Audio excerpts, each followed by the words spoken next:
Hello students of class 6। ये आपकी Hindi language की बुक व्याकरण शिल्प हिंदी व्याकरण एवं रचना है। इसका फर्स्ट लेसन है भाषा और व्याकरण, लैंग्वेज एंड ग्रामर। भाषा क्या है? भाषा सार्थक ध्वनियों का वह समूह है जिसके माध्यम से हम अपने विचार दूसरों के समक्ष प्रस्तुत कर सकते हैं और उनके विचारों से अवगत हो सकते हैं। वास्तव में जो हम बोलते हैं वही भाषा है। अपने मन के विचारों को दूसरों तक पहुंचाने के लिए प्रत्येक देश में विभिन्न भाषाओं का प्रयोग किया जाता है। संसार में अनेक भाषाएं प्रचलित हैं, जैसे उर्दू, फ्रांसी, हिंदी, अंग्रेजी, संस्कृत, अरबी, रूसी आदि। प्रत्येक राष्ट्र में एक ऐसी भाषा होती है जो अधिकतर लोगों द्वारा बोली जाती है और समझी जाती है। वही उस राष्ट्र की राष्ट्रभाषा बन जाती है। भारत की राष्ट्रभाषा हिंदी है। इसके अतिरिक्त हमारे देश में विभिन्न क्षेत्रों में भिन्न भिन्न भाषाएं बोली जाती हैं, जैसे पंजाबी, उर्दू, बांग्ला, मराठी, संस्कृत, तमिल, तेलुगु आदि। भाषा के दो प्रकार होते हैं, एक होता है मौखिक, दूसरा होता है लिखित। मौखिक जिस भाषा को मुख से बोला जाता है और कानों से सुना जाता है उसे मौखिक भाषा कहते हैं। लिखित भाषा के जिस रूप से मन के भाव और विचारों का आदान प्रदान लिखकर किया जाता है उसे लिखित भाषा कहते हैं। भाषा के विविध रूप।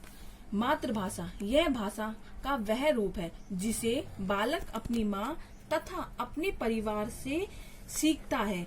तमिलनाडु में तमिल परिवार में पले बड़े बच्चे की मातृभाषा तमिल होती है। बोली यह भाषा का वह रूप है जिसे किसी सीमित क्षेत्र में अल्प विकसित भाषा के रूप में प्रयोग किया जाता है। बोली प्राय बोलने तक सीमित रहती है। इसमें सामान्यतः साहित्य की रचना नहीं होती। भारत में अनेक बोलियां हैं, जैसे ब्रज, अवधी, मगही, भोजपुरी, बुंदेली आदि। राष्ट्रभाषा वह भाषा होती है जिसका प्रयोग संपूर्ण राष्ट्र में किया जाता है। हिंदी भारत की राष्ट्रभाषा कहलाती है। राजभाषा जिस भाषा में सरकारी कामकाज किया जाता है वह राजभाषा कहलाती है। भारतीय संविधान के अनुच्छेद 343 के अनुसार हिंदी भारत की राजभाषा है। इसे 14 सितंबर 1949 को स्वीकार किया गया था। इसलिए इस दिन को प्रतिवर्ष हिंदी दिवस के रूप में मनाया जाता है। व्याकरण वह शास्त्र है जिसके द्वारा हमें किसी भाषा को शुद्ध बोलने, लिखने व पढ़ने के नियमों का ज्ञान होता है। निम्नलिखित वाक्यों को ध्यान पूर्वक पढ़िए। लड़का विद्यालय जा रही है, वह ने अपनी काम किया। तुम खाना खाए हो, घोड़े दौड़ रहा है। उपयुक्त चारों वाक्य अशुद्ध हैं, क्योंकि कहीं उनकी क्रिया कर्ता के अनुसार ठीक नहीं है तो कहीं कर्ता क्रिया के अनुसार ठीक नहीं है। भाषा के प्रयोग में कोई गलती ना हो, इसलिए व्याकरण का ज्ञान होना आवश्यक है। ये वाक्य निम्न प्रकार लिखे जाने चाहिए, जैसे लड़का विद्यालय जा रहा है, उसने अपना काम किया, तुमने खाना खाया है, घोड़े दौड़ रहे हैं। व्याकरण के विभाग। व्याकरण के निम्नलिखित 3 विभाग हैं, जैसे वर्ण विचार, शब्द विचार, वाक्य विचार। वर्ण विचार क्या है?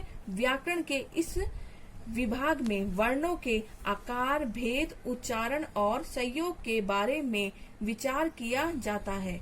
शब्द विचार। व्याकरण के इस विभाग में शब्दों के भेद, उपभेद, रूप, बनावट आदि का अध्ययन होता है। वाक्य विचार। व्याकरण के इस विभाग में शब्दों से वाक्य बनाने, वाक्यों को अलग करने, वाक्यों के भेद तथा विराम चिन्हों के प्रयोग की विधि का अध्ययन किया जाता है। लिपि। लिपि क्या है? किसी भाषा के लिखने के ढंग को लिपि कहते हैं। अलग अलग भाषाओं के लिखने के अलग अलग ढंग हैं, इसलिए उनकी लिपि के नाम भी अलग अलग हैं। जैसे हिंदी, संस्कृत, मराठी की लिपि का नाम देवनागरी, उर्दू भाषा की लिपि का नाम फारसी, अंग्रेजी भाषा की लिपि का नाम रोमन तथा पंजाबी भाषा की लिपि का नाम गुरुमुखी है। भाषा तथा बोली में अंतर होता है। बोली देश के किसी भी भाग में बोली जाने वाली भाषा होती है। भाषा के क्षेत्रीय रूप को बोली कहते हैं, जैसे राजस्थानी, पंजाबी, बंगाली, हरियाणवी आदि। भाषा और व्याकरण का संबंध। प्रत्येक भाषा का अपना व्याकरण होता है। भाषा पहले बनती है और उसका व्याकरण बाद में बनता है। समय के साथ साथ भाषा में अनेक परिवर्तन होते हैं।